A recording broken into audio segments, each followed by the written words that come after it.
Il y a des gens que je vois peu souvent au village, mais c'est normal parce qu'ils ont un cabinet, ils ont des affaires, ils ont une vie depuis plus de 50 ans sur la côte. Et parmi ces gens qui font leur réapparition régulière en été, parce qu'ils viennent dans leur propriété de famille à Campagnol, nous avons un magistrat à la retraite, en l'occurrence de Toulon et non de Montpellier, qui m'aime bien, je crois, depuis qu'on se connaît, mais qui m'aime encore plus depuis qu'il sait que j'ai une petite chronique sur Internet. C'est vrai, mine de rien, quand même, ça circule, et avant, je cherchais plutôt des choses à raconter, et désormais, j'en refuserais presque. En tout cas, cet homme qui m'avait déjà parlé de Benalla, qui est sa bête noire, parce qu'il dit que c'est une racaille poussée par le pouvoir par pure démagogie, c'était il y a un an tout juste, d'ailleurs, on n'en parle presque plus, hein. Cet homme dit, je viens de remettre la question sur le tapis pendant que nous étions assis sur un banc de pierre. Il avait de très grands pieds, nus dans des sandales, et puis il les regardait presque avec étonnement en me racontant qu'il avait à me dire des choses en espérant que ça devienne un sujet de chronique. C'est que le grand n'importe quoi de la justice française venait de connaître un sommet, un cap, une péninsule de conneries, je cite, parce que les identitaires condamnés en deuxième instance pour avoir fait la chasse aux clandestins dans la montagne en disant la France n'est pas un boulevard, on n'entre pas ici comme on veut, etc., eh bien ils ont pris de la prison ferme. Ils ont été condamnés pour avoir porté des tenues qui prêtaient à confusion, paraît-il, et qui pouvaient évoquer, à cause du fait que c'était les mêmes blousons de la même couleur, qui pouvaient évoquer, paraît-il, un uniforme. Donc il y avait une usurpation d'une qualité de membre des forces de l'ordre. Alors là, mon magistrat m'a dit, tout ça n'est basé évidemment sur rien de juridique, hein, aucun fait tangible, il n'y a rien qui apparente de près ou de loin la tenue qu'ils portaient à celle d'un policier. Leurs blousons, tous pareils, auraient pu être marqués d'un logo de club de foot, c'était pareil.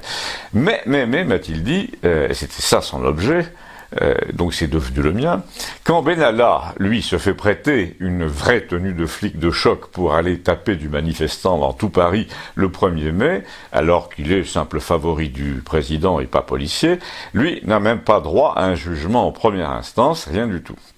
Donc, dans un cas, il y a un fantasme de délit complètement fabriqué par une justice aux ordres du pouvoir, par une femme d'ailleurs magistrat qui a participé à des réunions militantes pro-migrants à Toulon dans ma ville, me dit-il. Dans l'autre, il y a un vrai délit constitué avec voie de fait, etc. Et pour Benalla, juste une garde à vue, alors que dans l'autre, il y a 6 mois de prison ferme. Après ça, comment voulez-vous, me dit-il, que les gens aient confiance? C'est comme ce type-là, ajoute-t-il, ce boxeur gitan qui a tapé un flic pour défendre une dame. Ça fait 6 mois qu'il est entravé comme les galériens d'autrefois. Il doit pointer, il est laminé dans sa vie privée, il est véritablement à la merci du pouvoir exécutif, on lui a retiré sa cagnotte. Vous allez me dire, non, il est à la merci du pouvoir judiciaire. Mais j'affirme, me dit-il, me répète-t-il, que c'est l'exécutif. Il n'y a plus de différence. L'indépendance de la justice est un mythe complet qui fera rire tous les chercheurs en Sciences Po en 2050, si Sciences Po existe encore à ce moment-là. Mais j'en doute, me dit-il. La vérité, c'est que ce type qui a donné des coups de poing dans une mêlée sur un pont de Paris est traité comme un condamné dans un roman de Victor Hugo, une sorte de Jean Valjean qui doit présenter son passeport jaune dans toutes les villes où il se pointe. Et là, le gouvernement est complètement stupide parce que il a fabriqué lui-même la légende de tous ces gens victimes de l'injustice, du deux poids deux mesures, de l'éborgnement, de la mutilation. Et donc, le gouvernement le paiera un jour ou l'autre, comme dans Victor Hugo. Voilà donc un magistrat fin lettré. Rien à ajouter à ce propos, juste à attendre un peu apparemment. Abonnez-vous, on attendra ensemble. Merci. Je sais qu'il n'est pas très correct de mettre l'accent sur les nuisances asiatiques comme le frelon après l'ébauche de guerre commerciale à laquelle nous venons d'assister, mais il y a quand même 2 questions à se poser quand on observe la nature dans le sud de la France en ce moment. C'est est-ce qu'il y a nuisance et est-ce qu'elle provient d'Asie? Et dans les 2 cas, la réponse est oui. Donc se poser la 3e question, doit-on le tolérer sans broncher ou doit-on se protéger? Cette 3e question est inévitable, elle est légitime, elle ne trahit aucun désir de discrimination, aucune xénophobie. Il se trouve que la nature, elle, n'a aucun sens du politiquement correct, et elle nous désigne clairement ce qu'est une invasion de nuisibles, et nous en avons une sur les bras, sans aucun doute, qui n'est pas la première, et elle nous oblige à nous protéger, ça s'appelle l'instinct de conservation. Alors, quoi, comment allez-vous me dire, qu'est-ce que vous insinuez? Alors, je vous réponds du calme, je vous parle du frelon asiatique, et pas seulement d'ailleurs du frelon asiatique, parce que les gens peuvent se dire ça ne concerne que les apiculteurs. Non, je vous parle aussi de la pyrale, cette petite chenille qui devient un papillon qui pond des œufs, qui redeviennent des chenilles, et qui a le mauvais goût de tuer des forêts entières de buis dans le sud de la France notamment, après l'avoir fait en Allemagne, en Suisse. Que voulez-vous y faire? Allez-vous me dire, c'est comme ça, etc. Ben non, désolé, c'est pas comme ça, c'est devenu comme ça. C'est la mondialisation qui a fait que c'est devenu comme ça. C'est un phénomène qui, sans mondialisation forcenée, aurait pu être évité. La preuve, le frelon asiatique n'a pas débarqué avant la pléthore de produits chinois des années 2000. Il a débarqué pendant et il a débarqué avec. Et pour la pyrale du buis, qui dévaste les paysages, c'est pareil. Et pour les platanes du canal du Midi, qui sont devenus malades à cause des parasites des caisses de munitions américaines pendant la guerre, c'est pareil aussi. Rappelons tout de même que le président, les édiles locaux, la presse nationale nous ont accablés récemment avec l'anniversaire du débarquement en Provence, sans qu'aucun média n'ait consenti à nous dire que dans ce débarquement, des caisses venues de Virginie, sans ce débarquement de caisses venues de Virginie, les platanes plantés sous Louis XIV seraient toujours vivants. Parce qu'il y a un principe intangible, un tabou absolu, c'est qu'on ne critique pas désormais l'interpénétration physique des continents. On remet pas en cause les échanges intercontinentaux dans l'agriculture, regardez le CETA, alors que la nature, elle, avait prévu un cloisonnement, une adaptation des espèces au milieu, au terroir, aux latitudes où elles sont nées. Donc, et là évidemment la métaphore est assez frappante, regardez derrière moi, quand on voit ce que les papillons migrants depuis les années 2000 seulement ont fait au massif de buis qui avait plus d'un siècle et demi, eh bien on est obligé de se poser la question à propos d'autres migrations, de leurs conséquences sur l'équilibre local, sur la santé des massifs humains implantés depuis longtemps. Oui, je parle par exemple de Beaucaire, d'Avignon, d'Aix-en-Provence, de Perpignan.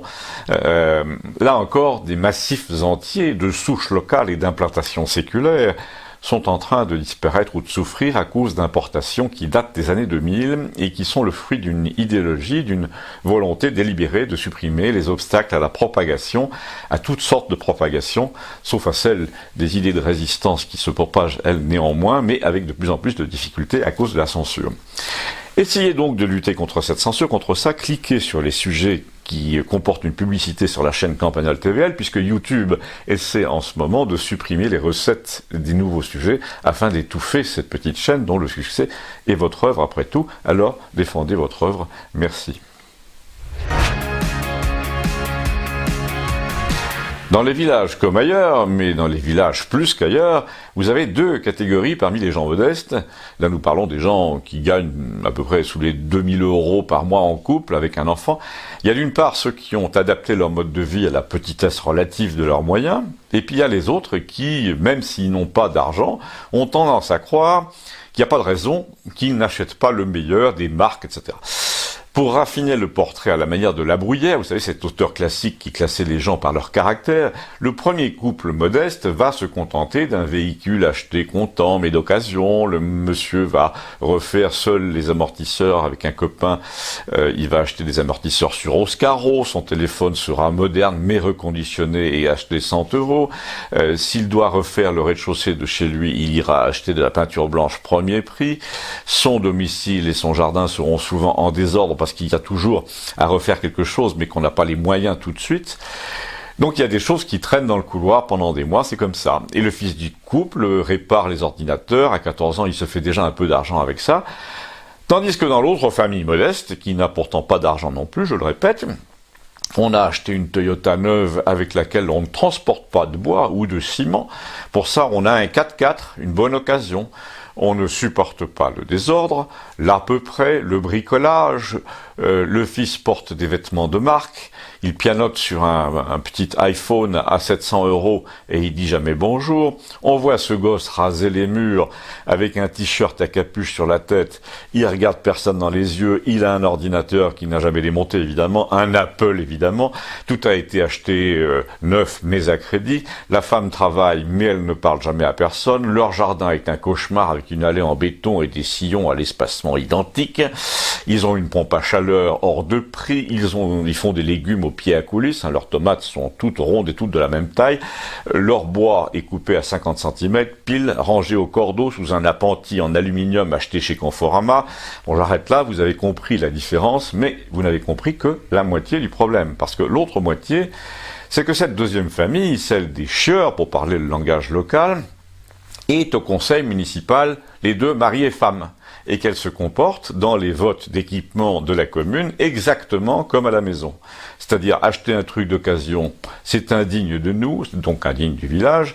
Faire des économies de bout de ficelle, très peu pour nous, donc très peu pour le village. Il faut tenir son rang, le matériel informatique doit coûter 2500 € au lieu de 500. Les véhicules doivent être entretenus, tout doit être aux normes, et ce Macron est finalement très bien. Eh ben, il existe une France dont je me flatte de faire partie, qui en a assez de ces gens aux affaires, qui a envie de leur reprendre les clés au municipal, sans haine, sans violence, mais sans faiblesse non plus. Une France qui a gardé le sourire, qui a un cœur, dont les enfants disent encore bonjour, qui a un PC bricolé, un chien recueilli à la SPA, et qui en a assez de se voir ponctionner des impôts locaux de plus en plus lourds pour financer les stupidités des pisse-froids qui tiennent la mairie depuis 18 ans. On peut parier que le vrai débat au printemps opposera ces deux France-là, celle qui surveille ses finances et qui dépense pas ce qu'elle n'a pas, et celle pour qui rien n'est jamais trop beau, n'est jamais trop aux normes, trop régulé, trop codifié, mais qui fait payer ses névroses aux gens simples que nous sommes et que nous entendons rester. Vous appliquez ces caractères de la Bruyère aux États européens et vous avez une des clés de la situation qui nous agite. Par exemple, remplacer les casse-pieds de ma parabole là par les Allemands et le tableau est presque complet. Abonnez-vous, merci. Mon nouvel ami Gérard, là, le maire de Villeneuve, la ville moyenne située à 60 km de chez nous, est d'origine lyonnaise. Et s'il est chez nous depuis 40 ans, c'est qu'il a épousé une femme d'Albi, mais il conserve ses attaches lyonnaises, y compris sur le plan municipal. Il a une poignée d'amis dans les équipes de la mairie de Lyon. Il se renseigne souvent sur des procédures auprès d'eux. Et il est au courant de bien des choses qui concernent Lyon, ne serait-ce, m'a-t-il dit, que pour ne pas commettre les mêmes erreurs.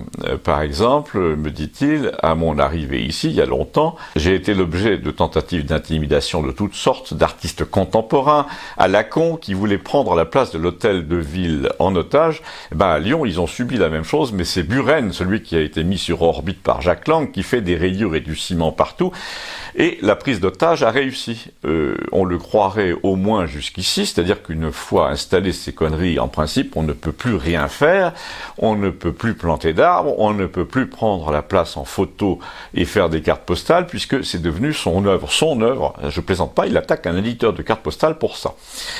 Et vous savez, me dit ce Gérard, le maire de Villeneuve, vous savez pourquoi Buren est en train de devenir moins intouchable cette année, et le sera probablement encore moins l'année prochaine? Eh bien, parce qu'il a fait chaud cet été, et que son ciment à rayures, là, son interdiction de planter des arbres sur la place de l'hôtel de ville de Lyon, tout ça devient insupportable par 50 degrés. Mais pourquoi il a décidé que c'était inamovible? Eh bien parce que le type se fait un argent fou en allant mettre ses cochonneries partout et en faisant des photos qu'il va montrer à d'autres maires dans le monde pour leur dire « Laissez-moi planter mes cochonneries gratuitement et je me rembourserai sur les droits dérivés ».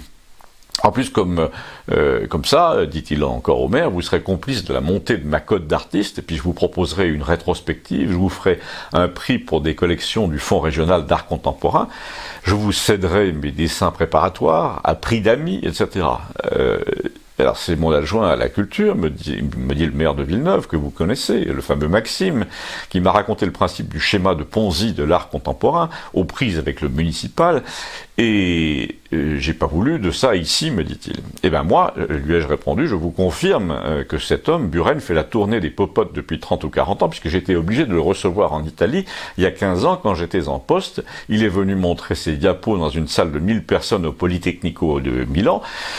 Et je ne sais pas tellement s'il a casé des choses à la mairie ce jour-là, mais c'est assez probable. Eh ben, m'a dit le fameux Gérard, tout ça c'est fini. Vous pouvez me croire, dans le contexte des prochaines municipales, le candidat qui se présente avec une liste qui dit notamment « c'est fini l'escroquerie permanente, c'est fini les sculptures géantes qui représentent un balai à chiottes et qu'on ne peut plus bouger par contrat sur les places publiques alors qu'on les a payés des millions et qu'on est obligé de les entretenir en plus, c'est fini. » Et vous savez pourquoi c'est fini? Parce que si les municipalités n'ose pas y toucher, de peur d'être attaqué en justice par l'artiste, eh bien le peuple qui se réveille, qui se libère, qui monte à l'assaut des places publiques, lui va y toucher et va leur réserver le même sort que les radars pour la même raison. Parce que c'est un symbole d'oppression, un point c'est tout. Un point c'est tout, ça sonne comme une fin de chronique. Abonnez-vous, merci. Il y a un sujet d'été villageois que j'ai jamais abordé, que j'aurais pu traiter par la sociologie, ce sont les petits orchestres de village, parce qu'avec la multiplication des fêtes, des affiches fluo qui annoncent bal champêtre, etc., produits de pays, il y a aussi toute une population de musiciens doués, souvent doués, qui multiplient les dates et les subventions municipales pour payer le cachet de ces gens-là. Subventions dont l'attribution est extrêmement opaque, mais c'est pas encore mon sujet. Pourquoi pas encore? Parce que il faudra bien se demander un jour pourquoi les municipalités semblent vouées au même contrat tous les ans avec les mêmes entrepreneurs de spectacles notamment. Et il faudra voir ce qui se cache derrière ce qu'ils appellent des partenariats. En résumé, c'est un système opaque de favoritisme comme partout dans ce pays. Quand vous retracez la carrière de Marcel Campion, par exemple, vous savez, le parrain, le pape des forains qui tient la dragée haute au gouvernement quand vous pensez aussi sur les placeurs de marché, ben vous comprenez qu'il y a toujours de l'argent à se faire et pas toujours dans la transparence. Mais revenons à mon petit orchestre de village. 3 personnes, une bande son avec des rythmes, une basse de guitare solo, et le type fait à la fois chanteur, et ce jour-là, auquel je pense, que chantait-il? Eh bien, il chantait tout le répertoire populaire depuis 1980 en France, et dans ces chansons, qui s'enchaînaient sous les projecteurs verts et violets, on a vu ressurgir un air très connu que tout le monde a fredonné de manière nostalgique sans trop écouter les paroles. Or, pourtant, les paroles nous disaient en 1993 déjà exactement, mais alors vraiment exactement ce que veulent les gilets jaunes et ce qu'ils ne veulent pas, ne veulent plus. Et personne ou presque n'a écouté ce soir-là le message, au moins politiquement. Eh bien, c'est dommage parce que la chanson s'appelle Foule sentimentale et si vous l'imaginez comme bande-son sur des images de gilets jaunes filmées au ralenti le long des Champs-Élysées, si vous lui collez comme illustration, par exemple, une grand-mère qui tient une banderole, vous êtes frappé, ému, bouleversé par le fait qu'on savait déjà, il y a 30 ans, ce qui allait nous arriver. La preuve, Souchon le chantait avec précision, foule sentimentale attirée par des choses pas commerciales et qui a soif d'idéal. C'est pas du Verlaine, mais c'est exactement ça. Et là où la chose m'a fait encore plus de peine, c'est que pendant la campagne présidentielle, là, il y a 2-3 ans, j'ai été amené, en tant qu'écrivain qui réfléchit là-dessus depuis longtemps, à faire passer des idées, des notes, comme on dit, des emails souvent, à des hommes ou à des femmes politiques que je connaissais pour leur suggérer des arguments. Et là, j'ai cité la chanson en question, le mal qu'on peut nous faire, t'as vu comment on nous parle, etc. J'ai dit que c'était un très bon thème électoral, à un homme politique présidentiable que je conseillais, je dis, en gros, cette chanson a été plébiscitée en son temps, elle a recueilli depuis 10 ans 8 millions de vues sur YouTube, donc tu devrais t'en servir, elle résume très bien sur un mode prophétique le malheur du peuple victime d'un éternel malentendu face à la société presse-bouton, presse-citron. Les pauvres gens, les braves gens, les gens simples ont envie désormais de proximité, d'amitié, de bienveillance mutuelle, et on les empêche de se parler pour ne pas qu'ils s'entendent. Voilà en résumé ce qui a atterri sur la table de mon poulain, là, il y a 3 ans avant les élections, c'est donc tout récent. Le problème, c'est qu'ils connaissaient déjà pas le titre Foule sentimentale. Donc ils connaissaient pas non plus le chanteur. Rien, il connaissait rien. J'ai fait un test, par exemple, qu'avait-il vu comme film à plus de 10 millions d'entrées, qu'avait-il écouté attentivement comme chanson qui avait cartonné? Eh ben, rien. Il savait rien de ce que le peuple, ce peuple qui pouvait pourtant gouverner, avait aimé depuis 30 ans. Ni La vie est un long fleuve tranquille, ni Les valseuses, ni Voyage, voyage, ni Femme libérée, ni Ohé, ohé, capitaine abandonné. Donc il m'a pris pour un fou, évidemment, de parler de tout ça. Et je suis sûr que si vous demandiez à François de Rugy, par exemple aussi, de réciter les paroles de Foule sentimentale, ben il sait pas non plus.